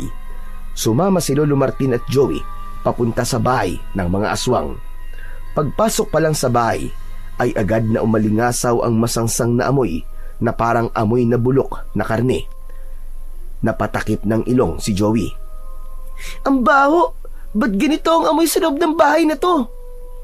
Agad nilang ginalugad ang loob. Si Joey may mga nakitang mahahabang mesa, mga bote na may lamang kakaibang mga likido at mga gamit na hindi maipaliwanag. May isang kwartong nakakandado. Pinwersa nila itong buksan at doon nila nakita ang ilang batang nakagapos, nakapiring ang mata at may busal sa bibig. Agad nilang kinalagan ng tali ang mga ito. Nagsiiyakan ang mga bata. Huwag na kayo matakot! Ligtas na kayo! Lumapit sa isang bata si Joey. Bumaling ang bata at nagkatitigan sila. Napahikbi si Noel. Noel? Joey! Joey! Niyakap siya ni Joey ng mahigpit. Pareho silang umiiyak. Salamat! Salamat at dumating kayo! Akala ko talaga mamamatay na ako eh. Maraming salamat! Tana, Noel, tana. Ligtas ka na. Tapos na to. Nandito na kaming lahat. Ligtas na kayo. Inalalayan ni Joey si Noel palabas. Isa-isang inilabas ng mga taga-baryo ang mga bata. At pagkatapos, pinagtulong-tulungan ng mga tao na ilabas ang lahat ng gamit sa loob ng bahay. Sinunog nila ang mga ito sa paniniwalang kapag sinunog ang mga gamit ng aswang ay hindi na sila makakabalik pa. Nang sumikat ang araw, ang mga tao ay muling nagtulong-tulong, nagibain na ang lumang bahay na yon. Naniniwala sila sa ganitong paraan, hindi na muling makakabalik ang kasamaan sa kanilang lugar. Matapos ang engkwentro sa mga aswang, muling nanumbalik ang katahimikan, hindi lamang sa kanilang baryo, kundi maging sa karatig na lugar nila. Mabilis na lumipas ang mga araw. bumalik na sa dati ang takbo ng buhay. Bagamat wala ng banta ng kasamaan, hindi na sila nagpapaabot ng gabi sa lansangan ng kanyang mga kalaro. Natuto na silang makinig at sumunod sa mga nakakatanda. Samantala, sa pagdaan pa ng mga araw, unti-unting guminhawa kahit papano ang buhay nilang tatlo. Hindi man naging marangya, naging maayos at payapa ang takbo ng kanilang araw-araw. Isa sa mga dahilan ay ang mahiwagang bag na ibinigay ni Buknoy kay Joey. Isang munting supot na tila walang laman, ngunit sa tuwing hihilingin nila ang tunay nilang kailangan, ibinibigay nito ng eksakto. Hindi nila ito inabuso, ni minsan ay hindi sila humiling ng sobra.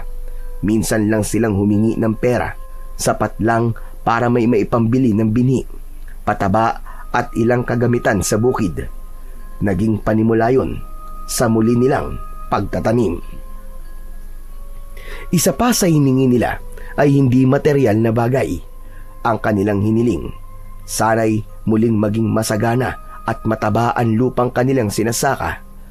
At tila dininig naman ito dahil makalipas lamang ang ilang linggo, napansin ni Lolo Martin na mas lumalago na ang pananim, mas luntian na ang mga dahon, mas nagbunga ang mga halaman. Hindi na sila nagugutom, may naaani na sila para sa sarili at meron pa para maibenta sa palengke. Dahil sa masaganang ani, natustusan ng pang-araw-araw na pangangailangan nila. Hindi sila naging mayaman, pero hindi na rin sila kinapos. Natuto silang mamuhay ng payak at kontento. Ginabayan si Joey ng kanyang lolo sa tamang paggamit ng mahiwagang bag. Hindi siya pinayagan na gamitin ito basta-basta o sa mga bagay na hindi kailangan. Makinig kang mabuti sa sasabihin ko, Apo. Ayoko matuto kang umasa palagi sa tulong ng mahika. Tandaan mo, Apo, ang tunay na tagumpay sa buhay ay pinagsusumikapan. Kailangan mong matutong magtrabaho, maging madiskarte, at matutong magsumikap. Tumango si Joey at isinapuso niya ang lahat ng paalala ng kanyang Lolo Martin. Unti-unti niyang natutunan kung paano maging responsable. Hindi lang siya umasa sa tulong ng mga diwende, kundi natuto rin siyang magpursige, mag-aral ng mabuti at natutong tumulong sa kabuhayan ng kanilang pamilya. Nakapagtapos ng pag-aaral ang kanyang ate Tintin sa kolehiyo.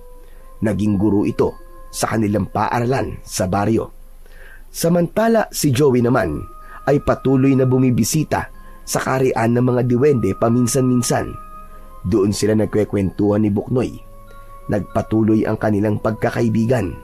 Sa mga mata ng diwende, si Joey ay nananatiling mabuting tao, hindi sakim, hindi mapang-abuso, at laging may respeto sa kapwa.